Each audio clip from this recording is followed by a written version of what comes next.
አንተ እግዚአብሔር ሊያፈቅሩህ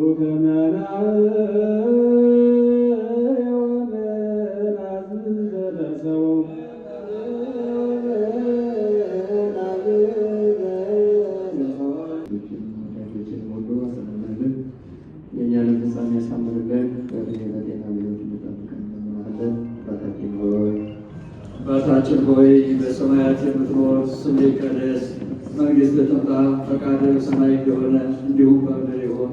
የዕለት እንጀራችንን ስጠን ዛሬ፣ በደላችንን ይቅር በለን እኛም የበደሉንን ይቅር እንል ዘንድ፣ አቤቱ ወደ ፈተና አታግባን ከክፉ ሁሉ አድነን እንጂ መንግሥት ያንተ ናትና፣ ኃይል፣ ክብር፣ ምስጋና ለዘላለሙ አሜን። እመቤታችን ቅድስት ድንግል ማርያም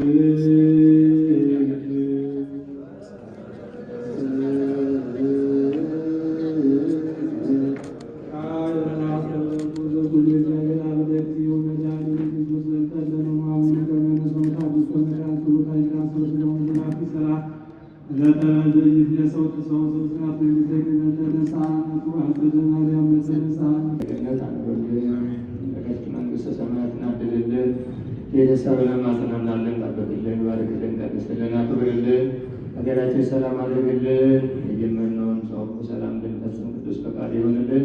የቸርነቱ ስራ እንሰራለን፣ ከክፉ ነገር ሁሉ እንድትሰውረን፣ የተጨነቁትንም እንድታረጋጋለን፣ የተቸገሩትንም እንድትረዳለን፣ የደከሙትንም እንድታበረታለን፣ የታመሙትንም እንድታድንልን እንለምንሃለን። አባታችን ሆይ በሰማያት የምትኖር ስምህ ይቀደስ፣ መንግሥትህ ትምጣ፣ ፈቃድህ በሰማይ እንደሆነ እንዲሁም በምድር ይሁን። የዕለት እንጀራችንን ስጠን ዛሬ፣ በደላችንን ይቅር በለን እኛም የበደሉንን ይቅር እንል ዘንድ፣ አቤቱ ወደ ፈተና አታግባን ከክፉ ሁሉ አድነን እንጂ መንግሥት ያንተ ናትና፣ ኃይል፣ ክብር፣ ምስጋና ለዘላለሙ አሜን። እመቤታችን ቅድስት ድንግል ማርያም ሆይ በመልአኩ በቅዱስ ገብርኤል ሰላምታ ሰላም እንልሻለን። በሐሳብሽ ድንግል ነሽ፣ በሥጋሽም ድንግል ነሽ። አሸናፊ የእግዚአብሔር እናት ሆይ ሰላምታ ላንቺ ይገባሻል። ከሴቶች ሁሉ ተለይተሽ ፕሬዝዳንት፣ የተከበራችሁ ሐዘንተኞች፣ አትሌቶች፣ በዚህ ቦታ ላይ የተገኛችሁ የሐዘኑ ተካፋዮች፣ እዚህ በመቀጠል ወደ እናታችን የሕይወት ታሪክ ነው የምንሄደው። ወንበር ያላችሁ በወንበራችሁ ላይ አረፍ አረፍ በሉላችሁ። የሕይወት ታሪክ አዘጋጅ ወደዚህ ሁሉን ወይዘሮ አስቴር መንገሻ አጭር የሕይወት ታሪክን ቀጥዬ አነባለሁ። ወይዘሮ አስቴር መንገሻ ከአባታቸው ከአቶ መንገሻ ጫላና ከእናታቸው ወይዘሮ ጌጤ ኩከቤ በኦሮሚያ ክልል በአዲስ ዓለም ኪሞዬ በእንጆሬ ወረዳ በ1947 ዓ.ም ተወለዱ። ወይዘሮ አስቴር ከምንም በላይ ማህፀነ ለምለም የኢትዮጵያን ጀግናን የወለዱ ያስባለቻቸው በአትሌቲክሱ ዘርፍ በኦሎምፒክ በ3000 እና በ5000 ሜትር ሩጫ ሀገሯን ስም ያስጠራች የጀግናዋ አትሌት መሰረት ደፋር ወላጅ እናት መሆናቸውም ነው። ወይዘሮ አስቴር አራተኛ ልጅ የሆነችው ጀግናዋ አትሌታችን መሰረት ደፋር በኒውዮርክ እና በጀርመን በተካሄደው የ5000 እና የ3000 ሜትር ውድድሮች እንዲሁም በካሊፎርኒያ እና በቤልጅየም በተካሄደው የ2 ማይል የሩጫ ውድድሮች በዓለም ክብረ ወሰኖች በመስበር የዓለም አቀፍ አትሌት ፈጣሪ ጥሪ የሚቀር የለምና ወይዘሮ አስቴር መንገሻ በየካቲት 14 2018 በተወለዱ በ71 ዓመታቸው ከዚህ ዓለም ድካም አርፈዋል። የቀብር ስነ ስርዓታቸው የካቲት 15 ቀን 2018 ቤተሰብ ወዳጅ ዘመዶቻቸው በተገኙበት በመንበረ ጸባዖት ቅድስት ሥላሴ ካቴድራል ቤተክርስቲያን ይፈጸማል። ሁሉ እግዚአብሔር ነፍሳቸውን በአጸደ ገነት ያኑርልን፣ ለቤተሰቦቻቸው ለወዳጅ ዘመዶቻቸው መጽናናትን ያድልልን እያልን በህመም ጊዜያቸው ካጠገባቸው በመሆን ላስታመሙልን ለጠየቁልን ሁሉ ቤተሰቦቻችን ምስጋናችንን እናቀርባለን ብለዋል ቤተሰቦቻቸው። ከዚህ በመቀጠል ከቀብር ስነ ስርዓቱ መልስ በስማቸው በመኖሪያ ቤታቸው የተዘጋጀው ጸበል ጻድቅ ስላለ ሁላችሁም ተገኝታችሁ እንድትቀምሱልን ብለዋል ቤተሰቦቻቸው። ቤተሰቦችን አነባለሁ። በአብዛኛው ብዙ ወዳጅ ዘመዶች የአበባ ጉንጉን አበርክተዋል። የተወሰኑትን ለመጥራት ያክል ግን ከኢፌዴሪ ባህልና ስፖርት ሚኒስቴር፣ ከኢትዮጵያ ኦሎምፒክ ኮሚቴ፣ ከኢትዮጵያ አትሌቲክስ ፌዴሬሽን፣ ከኢትዮጵያ ንግድ ባንክ ስፖርት ማህበር፣ ከአዲስ አበባ አትሌቲክስ ፌዴሬሽን፣ ጌታ ዘሩ ስፖርት ክለብ፣ የአዲስ አበባ የአንጋፋ አትሌቶች ማህበር እና ከልጆቻቸው እንዲሁም ከቤተሰቦቻቸው የአበባ ጉንጉን ተበርክቷል። ቤተሰቦች ወዳጅ ዘመዶች ለማጽናናት የመጣችሁ እግዚአብሔር ያክብርልን ብለዋል። ከቀብር መልስ እንግዲህ በስማቸው የተዘጋጀውን ጸበል ጻድቅ እየቀመስን ነፍስ ይማር እያልን እንሂድ። በስብሐት ለእግዚአብሔር። ጊዜውን ለመቆጠብ ሲባል በሀዘኑ ላይ ያሉት ሰዎች እንደገና እነሱን ላለማርከም ሲባል ነው ከድርጅቶች ብቻና ከልጆቻቸው በድምሩ ዝርዝሩ ሳይገለጽ የተገለጸው። አሁን መቅረት የሌለበት ከስዊድን ሀገር የቀረበ አበባ ስላለ ይኸው ይገለጽልን ነው የተባለው። ዝርዝሩ ለቤተሰብ የሚሰጥ ስለሆነ ብዙ አያሳስብም። እንግዲህ በእኒህ በክብርት እናታችን ላይ ቀብር ለመገኘት ብዙ ትትየሳነው ሰይ በእግዚአብሔር ነቢየ እግዚአብሔር ዳዊት በመዝሙር 34 ሐዘንተኞች የእናታችን ልጆችና የቅርብ ወዳጆች ዘመዶች ጓደኞች በአጠቃላይ እዚህ የተገኛችሁ ሁላችሁም በእግዚአብሔር ስም እንደምን አላችሁ? በሐዘንም በደስታም በጤንነትም በማግኘትም በማጣትም በደስታም በፍቅርም በመለያየትም የማይለየን አምላካችን እግዚአብሔር ሁል ጊዜ እኛ ሳናየው እግዚአብሔር አምላካችን ስሙ የተመሰገነ ይሁን። ስሙ የተመሰገነ ይሁን።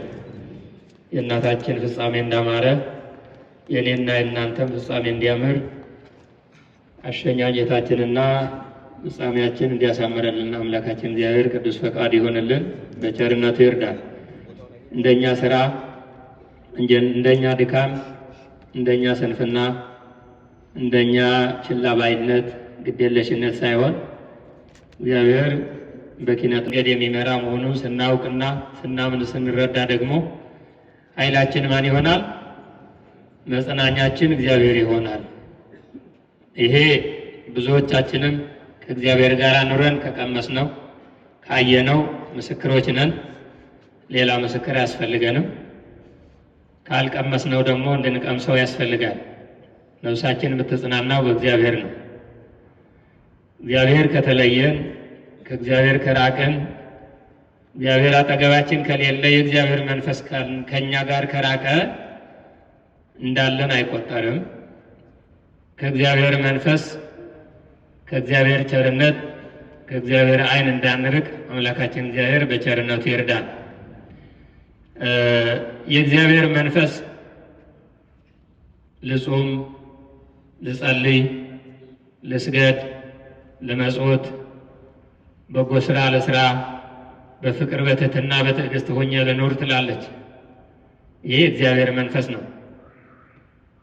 የዋህነት፣ ቅንነት፣ ተስፋና ሞራል፣ በእምነት የጸና ጸሎት የሚደግፍ ጸሎት የሚያበረታ የሚያጸና መሆኑ የሚያምን ሰው ብቸኝነት አይሰማው።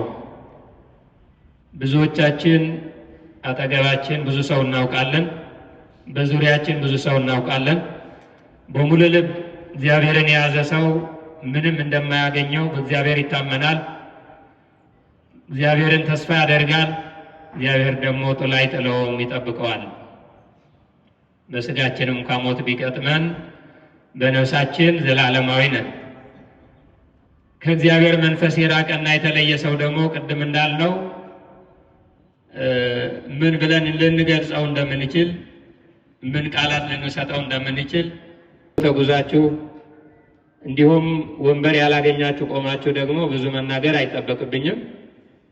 የእግዚአብሔር መንፈስ፣ የእግዚአብሔር ጸጋ፣ የእግዚአብሔር በረከት አብዝተን እንድንጸልይ በእምነት እንድንጸና ከቤቱም ሳንርቅ እግዚአብሔር በሞትም በፍጥረት በሁለትም በሕመምም በጤንነትም ያስተምራል። በስነ ፍጥረቱ ያስተምራል። በሌሊቱ ያስተምራል፣ በመዓልቱ ያስተምራል፣ በክረምቱ ያስተምራል፣ በበጋው ያስተምራል። እግዚአብሔር ስራ ያቆመበት ጊዜ የለም። ምናልባት እኛ ጎዝነን ከሆነ ራሳችን እንድንጠይቅ ወደ ራሳችን እንድንመለከት ቅዱስ ባለወልድ በሚታደስበት ጊዜ የጎደለ ነገር አለን ብለን ጥሪ አቅርበን ያገኘነው ምላሽ አለ። ቅድም እናታችን ስማቸው እንዲጠራ አስከሬናቸው እንዲከበር ስመ እግዚአብሔር እንዲጠራላቸው ልብሰ ተክህኖ ለብሰው ካህናቱ ለብሰውት የነበረ የሚመስል አልባሳት 110 ሺህ ብር የፈጀ ልክ ነኝ አይደል? 110 ሺህ ብር የፈጀ ልብሰ ተክህኖ የሥጋው ደግሞ ማክበሪያ ቅዱስ ባለወልድ በሚታደስበት ጊዜ እድሳቱ ተጠናቆ አልቆ ሲገባ ይሄ ካቴድራል እንዲያውም ያኔ የረባ ልብሰ ተክህኖም አልነበረውም። ከዛ በኋላ ነው እነሱ በጀመሩትና እነሱ በከፈቱት መንገድ ነው የተሟላ ንዋየ ቅዱሳት የኖረው ማለት ነው።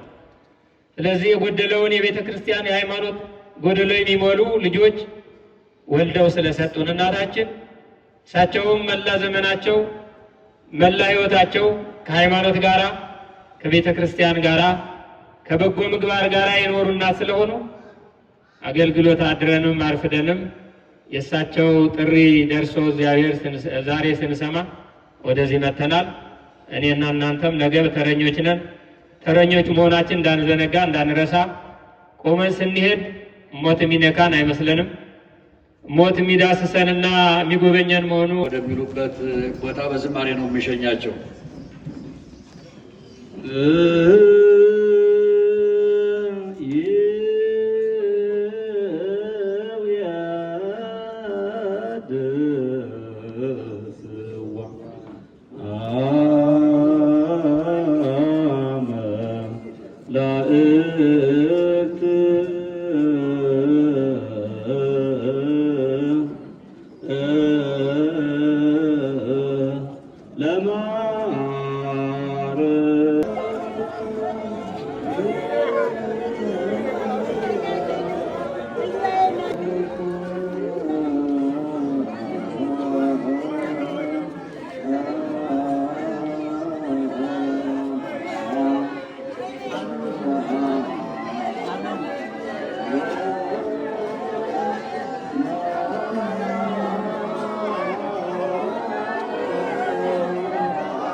para ti.